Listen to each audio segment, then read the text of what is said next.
Taon-taon po tayo kung makarinig ng mga nakakabilib na storya ng pagsisikap tuwing sasapit po ang panahon ng graduation.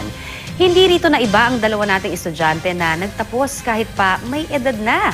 Narito po ang report.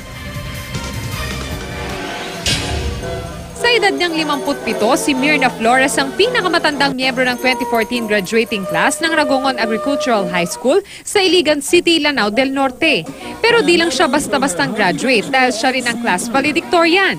Laking tuwa ngayon ng mga kaibigan, kaklase at guro ni Mirna na nakamit nito ang pangarap na magkadiploma. Hindi kasi naging madali ang daang tinahak ng ating graduate.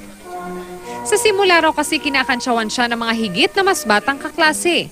Pero nanaig ang kanyang pangarap na maging isang farm technician.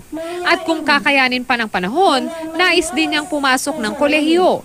Pero kung ikukumpara sa isang graduate sa Kidapawan City, batang-bata pa si Mirna. Si Lola Ramona kasi nagtapos sa edad na 72.